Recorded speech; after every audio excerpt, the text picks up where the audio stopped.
ketika anak Adam meninggal, Iya. itu tuh ya hanya 3 perkara gitu yang masih tetap bisa kita terima ketika kita meninggal. Nah, apa tuh? Nah, yang pertama sedekah jariah, Betul. ilmu yang bermanfaat, dan doa anak soleh. Saya berpikir keras bagaimana ada satu tempat yang bisa mengakomodir tiga-tiganya ini.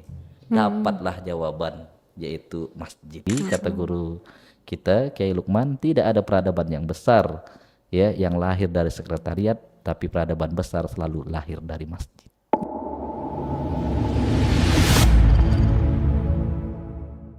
Assalamualaikum warahmatullahi wabarakatuh. Selamat datang di Ruang Ismuhu, sebuah ruang untuk pikiran yang lelah, jiwa yang tenang, dan hati yang ingin didengar. Perkenalkan, aku Anissa Amalia, kembali lagi di channel kita, channel yang favorit, di channel Ruang Ismuhu. Nah, kali ini aku tidak sendirian lagi guys. Kali ini aku bersama sosok yang sangat inspiratif. Dia dari desa yang pedalaman di daerah Kalimantan Barat. Anak petani, namun dia memiliki jiwa yang kuat, jiwa yang ingin tumbuh. Dan kini beliau seorang pengusaha terkenal, seorang pimpinan masjid di Kalimantan Barat, tepatnya di Kuburaya, yaitu Masjid Ismuhu Yahya. Namanya Bang Kiki Supardi. Assalamualaikum Bang Kiki Supardi. Waalaikumsalam warahmatullahi wabarakatuh. Gimana kabarnya nih Bang Kiki? Alhamdulillah sehat dan bahagia insyaallah. Keluarga sehat Bang? Sehat. Masya Allah, tabarakallah. Bang Kiki ini sebelumnya ini latar belakangnya apakah memang basicnya di masjid Bang? Iya. Pernah jadi anak pondok juga atau pernah bekerja di masjid sebelumnya atau gimana nih Bang? Boleh spill dikit nih? Baik. Jadi kalau bicara masjid tidak asing sebenarnya. Iya, Kenapa? betul. Ya karena pernah jadi marbot ya, bahkan tinggal di masjid waktu masih kuliah. Masih kuliah. Masih kuliah. Oke. Itu dulu kuliahnya di mana tuh Bang? Ya, kuliahnya dulu namanya Stain Pontianak ya, yang sekarang jadi IAIN. Oke. Iya. Terus kuliah langsung berputar kerja di masjid atau kerja-kerja di tempat lain dulu nih Bang sampai ke sini nih gitu. Iya, jadi panjang ceritanya. Ah, boleh dong ceritain dikit nih Bang. Oke. Siapa tahu ada sosok inspiratif buat kita-kita yang masih Masya muda Allah. nih Bang dari perjalanan hidupnya Bang Kiki nih. Boleh silakan Bang. Ya, jadi karena mungkin kita nih dari kampung gitu ya, orang yang ya bisa dikatakan eh, kurang mampu gitu ya, sehingga akhirnya memang otot kerja keras itu sudah dilatih dari kecil. Ya Masya bahkan Allah. dari ya kelas 3 SD itu ya sudah diajarin jualan, ya jadi pengembala kambing. Iya. Sampai akhirnya ya kuliah gitu ya, karena berpikir bagaimana kita harus survive ya sambil kuliah sambil kerja tuh. Mulai dari giling rempah di pasar, Masya Allah ya guys. kemudian Gila. ya naik levelnya lagi tuh ngajar bimbel tuh 6 jam sehari. Wah, sekeras itu ya Bang ya? Ya, dari jam 2 siang sampai jam setengah 9 malam ya. Dan itu ya tinggalnya juga di masjid waktu itu. Jadilah marbot masjid biar gratis tuh. Waduh, Masya Allah, tabarakallah ya. Itu di masjid daerah tempat Bang Ya, Kiki tinggal di dulu ya? Pontianak. Di Pontianak Ya, ya? ada salah satu masjid di kota Pontianak. Oke. Nah, kemudian karena waktu itu saya kuliahnya di apa namanya di komunikasi lah ya, dan salah satu outputnya itu jadi wartawan, dan saya waktu itu belum selesai kuliah sudah alhamdulillah kerja di media cetak di Jawa Post Group lah waktu itu. Oh, di Pontianak atau di luar? Pontianak, Oh, masih di Pontianak. ya. Oke. Jadi sempat jadi wartawan, kemudian akhirnya banting setir, ya banting setir menjadi entrepreneur, dan alhamdulillah sebelum dikasih amanah masjid ini, ya kita memang fokus di entrepreneur lah, bikin usaha gitu lah Bikin ya. usaha Iya, ya. mulai dari jualan es, jualan madu, sampai jualan tanah kapling dan berbagai macam produk kita jual. Semua ya Bang ya? Semua kita jual. Semua ya guys ya. Untuk mendapatkan sesuatu yang luar biasa harus Iya. bekerja keras. Kayak Bang Kiki ini dari kecil, dari kelas 3 SD tadi. Jual apapun. Nah, ingin menjadi seorang entrepreneur. Tadi kan Abang kan bilang banting setir ya? Ya. Terus tuh apakah ketika kerja itu masih dekat dengan di dunia masjid atau Ya. udah mulai ini nih Bang, tarik ulur nih gitu? Iya, jadi sempat juga jauh dari masjid ya, ketika masa transisi sampai akhirnya saya ketemu guru yaitu ABN saya nyebutnya, kalau sekarang nyebutnya Kiai EN gitu ya, pengasuh di Masjid Ismuhu Yahya. Sempat juga jauh dari dunia masjid dan saya juga ya ngerasakan babak belur lah. Babak belur ya. Iya, Episode babak belur ya Bang ya. sempat juga babak belur, susah. Alhamdulillah akhirnya ketemu mentor bisnis sekalian guru kehidupan dan ini menarik lagi saya ke masjid. Ke masjid Ke lagi. masjid lagi. Oke, Bang, kenapa sih harus masjid gitu? Iya. Pertanyaannya, kenapa Abang memilih masjid? Kenapa nggak memilih di perusahaan besar yang lainnya kayak gitu? Ya, Boleh jelaskan dikit Bang? baik. Jadi tepatnya ini ya di 2021 lah ya kita fokus lagi, saya diajak untuk ngurus masjid. Ya ketika kita bangun Masjid Ismuhu Yahya ini dan saya termotivasi memang salah satunya kan ketika anak Adam meninggal. Iya. Itu tuh ya hanya 3 perkara gitu yang masih tetap bisa kita terima ketika kita meninggal. Nah, apa tuh? Nah, yang pertama sedekah jariah, Betul. ilmu yang bermanfaat, dan doa anak soleh. Saya berpikir keras bagaimana ada satu tempat yang bisa mengakomodir tiga-tiganya ini. Dapatlah jawaban, yaitu masjid. Masjid ya, Nah, Masya maka Allah. bicara tentang masjid, tentunya masjid yang seperti apa? Kan Iya, seperti itu. betul. Banyak ya masjid-masjid di luar sana kayak gitu kan ya Iya, Bang ya. betul. Nah, masjid yang Abang kelola saat ini tuh masjidnya seperti apa konsepnya tuh Bang? Iya, dulu ketika saya mungkin berpikirnya seperti orang awam, kalau ngurus masjid itu sibuknya itu hanya di hari Jumat, Nah, ya betul. kemudian di Ramadan, Mm-mm. hari Lebaran Idul Fitri, ya, dan Idul Adha. Hari-hari besar Islam aja Hari-hari ya. atau hari-hari besar Islam misalnya. Iya, iya. Nah, ternyata ketika saya terjun langsung ngurus Masjid Ismuhu Yahya, ternyata sibuknya setiap hari. Jadi setiap hari ya Bang ya. Iya, jauh lagi lebih sibuk daripada ngurus perusahaan. Ya Allah ya. Iya, Itu gimana tuh? Kok bisa tuh Bang? Iya, mungkin karena perusahaan Allah ya. Iya. langsung pemiliknya ya. Iya, nah, Oke. nah, jadi teman-teman mudah-mudahan ini juga jadi inspiratif buat teman-teman yang pengen bergerak di masjid atau yang ya lagi menguatkan hati gitu untuk berkarir di masjid.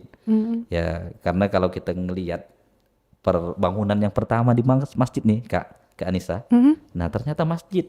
Jadi yang pertama dibangun oleh kakek kita yaitu Nabi Adam itu masjid. Itulah yang menjadi pondasinya Ka'bah itu, Baitullah. Oh, baru tahu saya guys. Oke. 40 tahun setelah itu baru yang dibangun masjid lagi, yaitu Masjidil Aqsa. Nah, setelah Dari masjid ke masjid berarti nih ya betul, Bang ya. betul. Terus kalau kita flashback lagi sejarahnya Rasulullah, Nabi Muhammad ketika hijrah pertama yang dibangun apa? Masjid kan? Iya, benar. Masjid Kuba. Iya, Masjid Kuba. Nah, sampai akhirnya beliau membangun lagi masjid yang sampai saat ini dikunjungi nonstop oleh orang, yaitu Masjid Nabawi. Dari situlah Islam berkembang. Masya Allah. Dikuatkan lagi kata guru kita Kiai Lukman, tidak ada peradaban yang besar ya yang lahir dari sekretariat, tapi peradaban besar selalu lahir dari masjid. Masya Allah guys. Gitu. Wah, jadi ini ternyata menjadi apa ya, latar belakangnya ya. Ya, ini yang menjadi strong why. Nah, Kenapa masjid begitu ya? kenapa harus masjid? Oke. Terus oke. Nah, ini kan karena peradabannya mulainya dari masjid Iya, ya. Nah, iya. apakah konsep di masjid yang sedang Bang Kiki pimpin saat ini Iya, mirip dengan peradaban yang sebelumnya atau memiliki hal-hal yang baru nih, Bang? Baik, jadi kita shortcut cerita tentang kenapa harus masjid ini, tapi yang jelas kita berpikir bagaimana masjid yang kita hadirkan ini one stop solution. Istilahnya bagaimana dari satu masjid ini bisa menghadirkan banyak solusi. Oke, untuk semua masalah Betul. solusinya di sini kayak gitu. Solusinya di masjid. Orang lagi susah datang ke masjid bisa dapat solusi. Orang lagi jauh dari Allah datang ke masjid jadi dekat dengan Allah. Nah, mungkin selama ini masjid yang kebanyakan masih hanya digunakan untuk tempat ibadah, Betul. belum menjadi solusi umat. Nah, sehingga akhirnya kita mulai berpikir pengalaman-pengalaman kita di membangun bisnis coba kita terapkan di Masjid Ismuhu Yahya ini. Gitu, maka tagline-nya itu masjid bahagia. Oh, masjid bahagia Iya, di ini sini. bagian dari doa. Jadi bagaimana orang ke masjid bisa bahagia, Betul, bisa menemukan solusinya. Yang betul. jomblo bisa ketemu jodoh, Oke. yang tidak punya pekerjaan dapat pekerjaan. Nah, yang lagi galau dapat semangat. Gitu. Intinya kalau keluar dari masjid ini pasti bahagia. Maksudnya Ya, langsung bahagia gitu belum ya. tentu juga. Oh, belum tentu juga. Juga. Tapi inilah ikhtiar yang sedang kita perjuangkan. Nah, sehingga akhirnya Kak Mita kalau ngelihat dari fenomena gitu ya, masjid ini kan luar biasa titik sebarannya. Iya, benar. Kurang sekitar 1 juta titik masjid di seluruh Indonesia. Maka saya berpikir bagaimana keberadaan masjid ini harus bisa ya menjadi solusi umat. Karena masjid inilah sebenarnya yang paling dekat dengan warga, dengan masyarakat. Betul. Kalau kantor bupati satu kabupaten berapa kantor? Satu. Satu. Iya. Kalau kantor gubernur Satu. satu. Kalau masjid banyak enggak dalam satu kabupaten? Banyak. Bisa jadi tergantung jangan satu ininya. kabupaten, satu desa aja banyak masjidnya. Iya. Kebayang kalau masjid-masjid ini yang dekat dengan masyarakat ya bisa memberikan solusi. Akan jauh lebih cepat nggak kira-kira? Iya, pastinya. Itulah. Betul, Tapi betul. ini juga yang jadi PR kita para penggerak masjid ya. Terus mengembangkan konsep bagaimana masjid ini bisa jadi solusi umat. Betul, wah keren sekali ya. Untuk tagline-nya Masjid Bahagia, guys. Masjid bahagia. Oke. Nah, tadi kan ada Bang Kiki ada spill dikit nih. Kalau nggak punya pekerjaan, di sini ada pekerjaan. Nah, gitu. Apa nggak menjadi apa ya, Bang ya? Kayak bercampur aduk nggak sih atau mengganggu nggak gitu, Bang? Ya. Inti daripada masjidnya itu sendiri loh gitu. Iya, jadi begini, masjid ini jangan kita terjemahkan sebagai ya yang kita kenal hanya tempat ibadah. Tapi masajidallah kan masjid itu tempat sujud. Tapi kalau masajidallah ini maksudnya ya kalau kita lihat gitu ya di surah apa namanya Quran surah Al-Isra ayat pertama gitu kan. Nah, ini masjid ini adalah tempat keberkahan. Kemudian di Quran surah At-Taubah ayat 18. Nah, di situ bagaimana masjid ini yang pertama tuh ngajak orang taat. Ya. Kemudian setelah taat itu karena di lambangnya itu sholat di situ kan. Iya. Nah, sholat itu diakhiri dengan salam. Ah, itu kesejahteraan. Jadi setelah sholat mestinya orang sejahtera. Nah, maka oke, dari dua dasar ini saja berpikirnya masjid ini harus bisa menjawab gitu ya tantangan. Nah, maka gini Kak Mita, Kak Anissa, ya, salah saya lihat. Jadi akhirnya apa sih Bang hubungannya dengan masjid dengan salah satunya pekerjaan? Pekerjaan, iya, Pekerjaan betul. begitu. Nah, maka saya bilang ini juga jadi motivasi. Bagaimana akhirnya para pengurus masjid ini naik level. Ini kan masjid, ini kan hanya tempat ya. Nah, tempat berkumpulnya orang. Kalau sudah berkumpul orang, berarti tempat ini berpotensi untuk kita bisa bikin banyak program Kak Mita, Kak Anissa.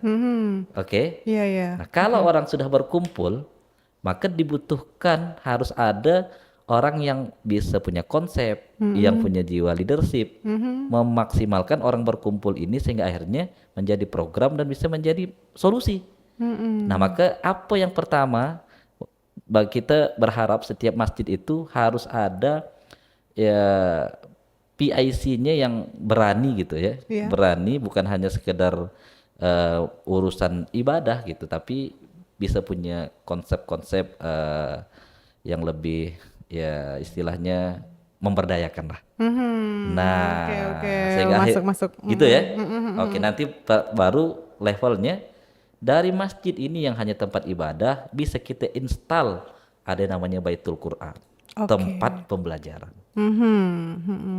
Jadi pertanyaan siapa Bang yang akan belajar? Di sinilah nanti baru kita ajak anak-anak muda untuk belajar di sini. Oh. Masjid bisa jadi solusi kebutuhan keilmuan apa yang lagi dibutuhkan.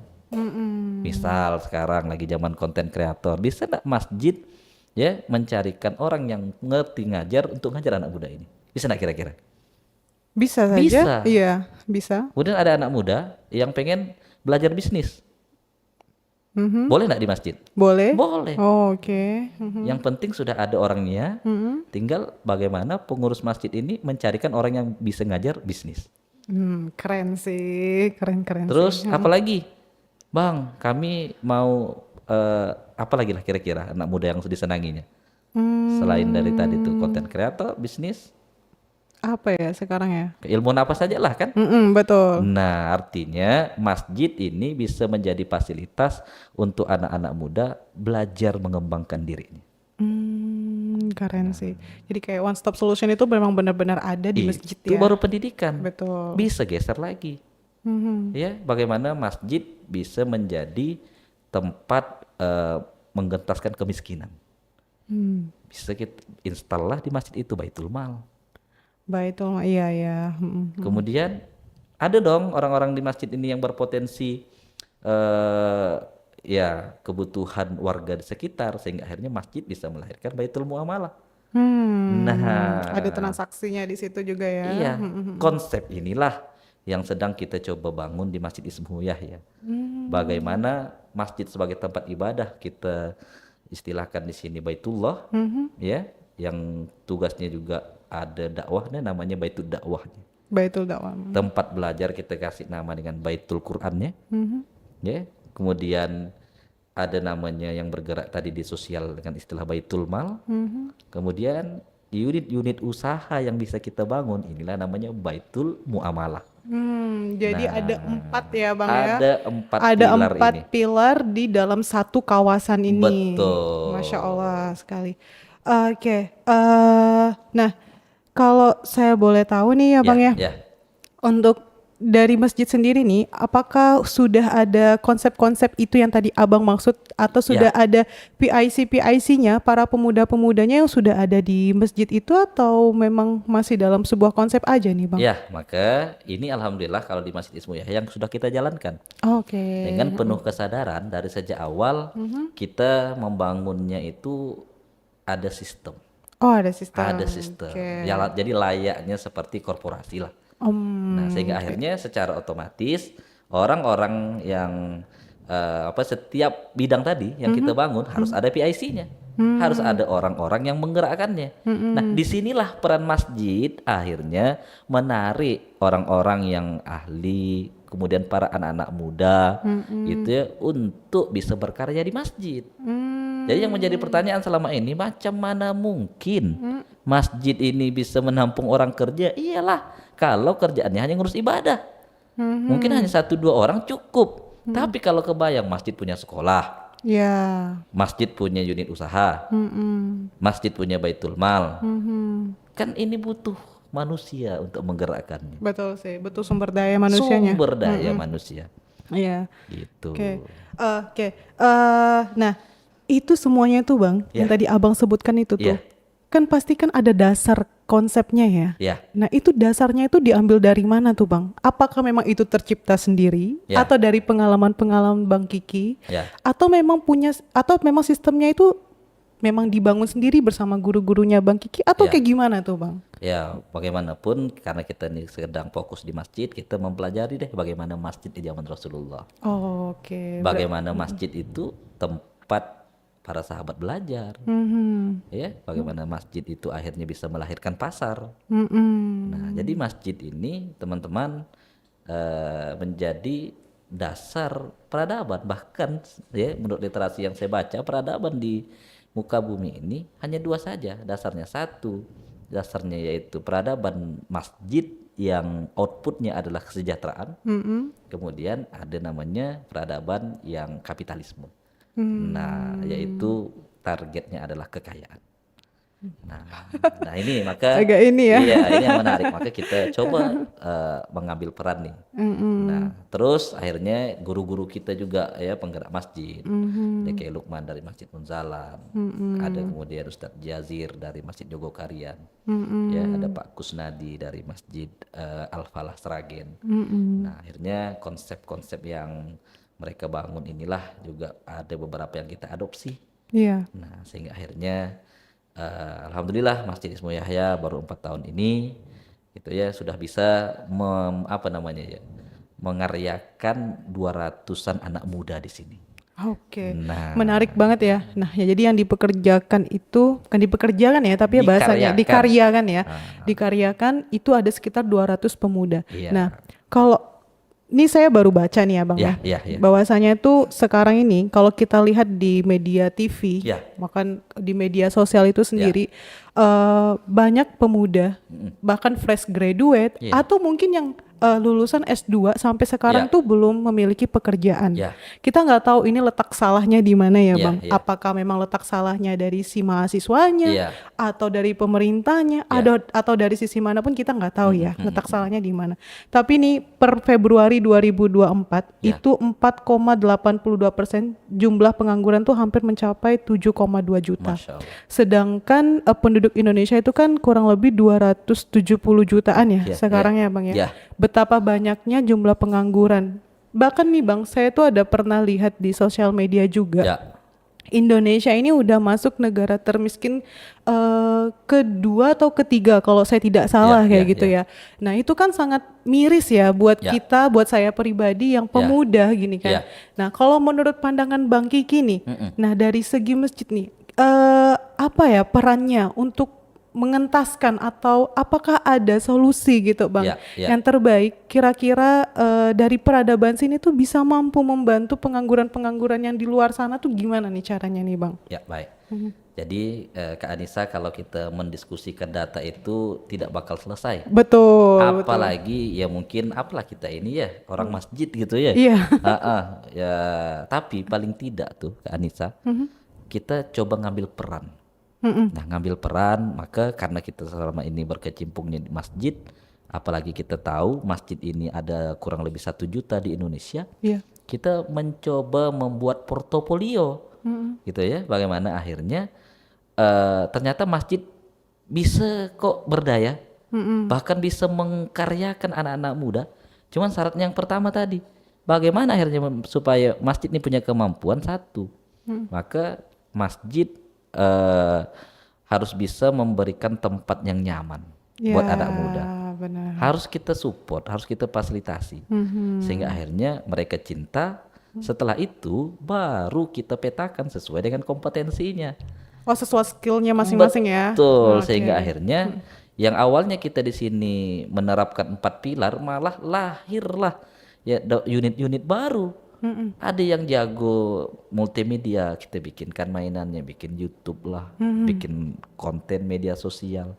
Kayak kali ini yang jago media bikin podcast. Betul. Yang suka dengan pertanian kita bikinkan hidroponik.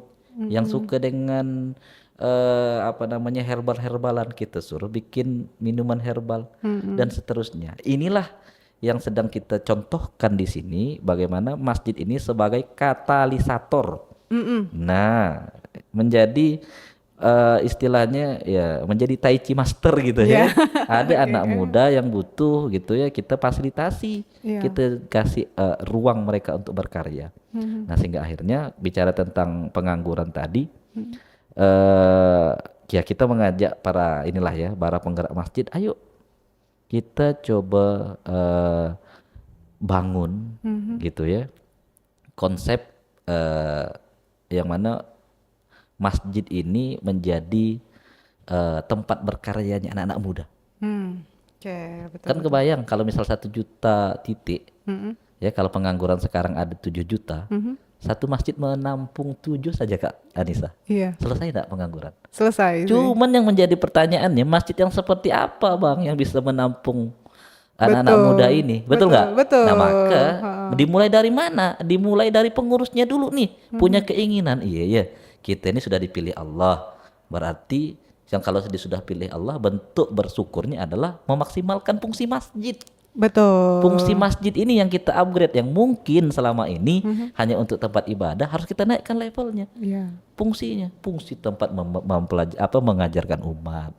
Fungsi untuk mungkin ya tadi itu mengentaskan kemiskinan. Dari keinginan itu nanti akan Allah kasih petunjuk, lahirlah program-program. Karena sudah ada program gitu ya rumusnya, berarti kita membutuhkan orang. Nah inilah kesempatan kita untuk membuka kesempatan anak muda mau berkarya ada di sini. Tapi bang ada duitnya ke bang di masjid? Kan itu tuh yang jadi pertanyaan. Iya, betul-betul. Bahkan teman-teman dulu yang berkarir di masjid ya, yang kalau kita namanya di SPA, santri penerima amanah, nggak berani tuh ke Anissa bilang ke orang tua kerja di mana. Karena kan kalau dibilang kerja di mana, kerja di masjid, emang ada duitnya, memang digaji, kan begitu pertanyaannya. Iya. Nah maka inilah juga penting untuk kita pengurus masjid itu berpikirnya lebih moderat gitu ya.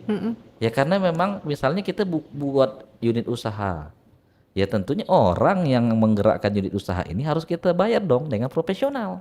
Iya, benar. Begitu juga nanti ketika ada program masjid yang kita buat, ya jangan sampai karena ini dakwah, karena ini sosial, ya ikhlas beramal begitu.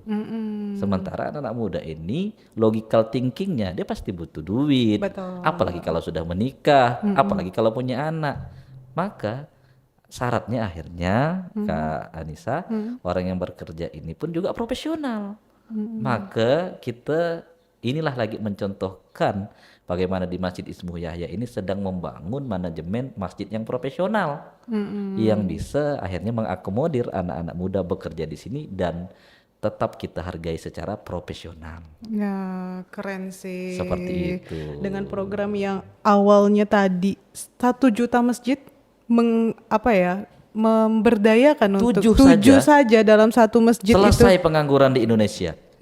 Keren sih Masya sebenarnya, Allah. Masya Allah, tabarakallah sih ya. Nah, kalau ada nanya, ada ke bang, ada ke contohnya? Insya Allah kita di Masjid Ismuh Yahya sudah mencontohkan. Ada 200-an anak muda yang berkarir di sini. Kebayang kalau setiap masjid ada 200 orang berkarya. Berarti 1 juta, berarti berapa banyak? 200 juta. Ya, 200. Selesai berarti pengangguran, betul lah? Udah hampir sependuduk di Indonesia itu. Betul nggak? Selesai. Betul. Apalagi masjid itu ada di setiap kampung. Betul. Nah, yang mahal tuh Kak Mita, ya dalam Quran surah Al-Qasas ayat 77, itu kan ya apa yang dikejar? Kejarlah akhirat, jangan lupakan dunia. Iya, benar. Ini kan keren. Bagaimana masjid menjadi pusat istilahnya tempat anak-anak berkarya kita yang tetap mengingatkan kepada akhirat, tapi juga mereka berkarya untuk ngejar dunianya. Inilah yang sedang menjadi perjuangan kita. Masya Allah. Mudah-mudahan akan lahir masjid-masjid yang ya produktif. Nih, coba lihat tangan kita nih Kak Mita. Semua tangan kita coba lihat. Ini lambangnya apa Kak Mita? Tuh. M. Iya. Masjid. Masuk sih. Betul lah. Iya, benar. Bagaimana masjidnya harus makmur. Coba lihat lagi Kak satunya Kak. Iya. Gini kan Kak. Nah, apa tuh jadinya? Sama sih. Dibalik. Jadi W. Iya. Wakaf produktif. Oh iya, masuk ya, satunya M. 1 M, 1 W, dan itu semua dititipkan kepada manusia Kak. Iya. Coba lihat tangan kawan-kawan semuanya. Guys, lihat guys. Oke. Nah, ini kan pesan yang harus kita tangkap. Iya ya, betul ya. Bagaimana kita masjidnya masjidnya makmur, wakafnya produktif. Berbasis ada wakaf produktif. Iya, benar sih. Nah, kalau konsep ini kita terapkan, ya mudah-mudahan masjid bisa menjadi solusi. Amin ya robbal alamin. Jadi itu masjid bukan hanya cuman tempat ibadah, Betul. tapi masjid itu juga untuk semua bisa berkarya. Betul. Semua bisa dimulai dari masjid. Iya. Solusi setiap kita punya masalah tuh di masjid juga. Di masjid juga. Nah, tagline one stop solution yang tadi Bang Kiki bilang itu tuh harus kita pakai nih kalau misalnya kita ada di manapun kayak gitu. Dan masjid lah, balik lagi lah ke masjid peradabannya ya Bang ya. Betul. Masya Allah. Nah nih Bang, karena kita waktunya pun tidak banyak nih Bang. Iya. Nah, Nisani pengenlah dengar harapan dari Bang Kiki selaku pimpinan masjid nih untuk para pemuda-pemuda kita di luar sana ya Bang ya, yang masih menanti rezeki, yang masih menanti pekerjaan terbaiknya, yang pokoknya masih menanti jodohnya kayak gitu. Bahkan untuk saat ini mungkin pemuda-pemuda kita yang di sana, khususnya sih kebanyakan pemuda ya Bang ya, karena kan kenapa sih pemuda? Karena pemuda nih lah tolak ukur suatu kesuksesan bangsa kita ya Bang ya, suatu kesuksesan peradaban kita kayak gitu kan. Nah, apa sih harapan atau pesan dari Bang Kiki untuk kita-kita nih yang masih mulai berkarir Iya, kayak iya, gitu kan? Yang bagaimana caranya kita tuh jangan sampai terlena dengan masalah-masalahnya kita. iya, Nah, iya. apa sih yang harus kita lakukan? Monggo Bang, silakan Bang. Baik, tentu yang pertama karena saya ini orang masjid, ya berharap mudah-mudahan akan lahir lagi masjid-masjid yang lain gitu ya, yang punya konsep seperti yang sudah kita bangun ini. Iya. Oke, itu yang pertama. Kemudian yang kedua, ya bagaimana tentunya anak-anak muda ini yang dilihat sekarang ini bukan lagi ijazah, Iya. bukan lagi IPK, tapi adalah skill gitu ya. Iya. Nah, maka bekalilah dengan skill. Kemudian skill aja enggak cukup, butuh yang namanya kerja keras. Jadi sebelum kerja cerdas, kerja ikhlas katanya ya, kerja keras ini harus menjadi mangkuknya dulu.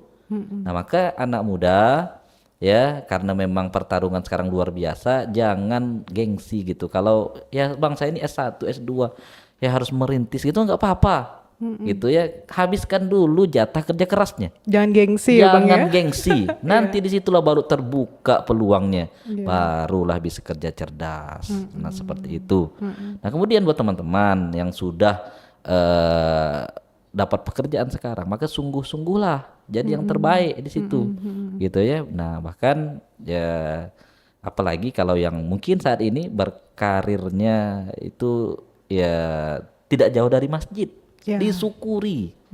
Karena teman-teman sedang mendapatkan dua kebaikan. Satu ya, terus didorong untuk taat, kemudian yang kedua bagaimana tetap bertumbuh juga dari segi ya dunianya. Nah, seperti itu. Nah, maka teman-teman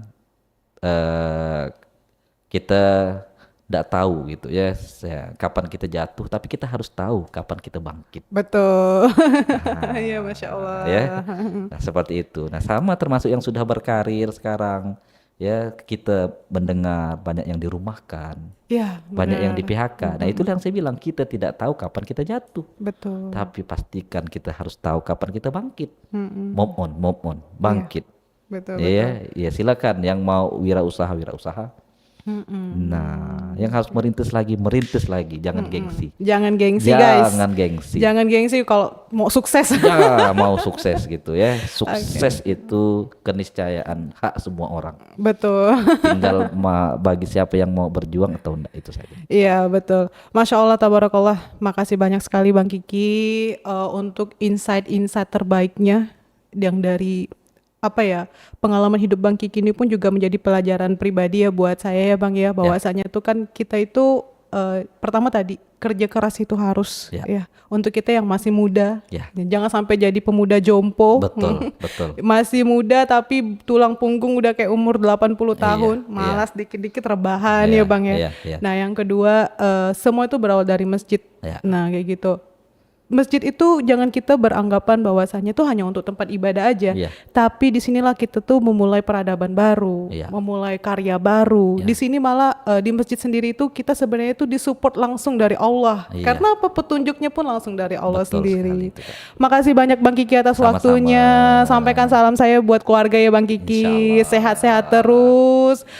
Semoga selalu dalam lindungan Allah ya Bang ya. Semoga kita selalu bersama-sama terus dengan Bang Kiki dengan insight-insight terbaiknya.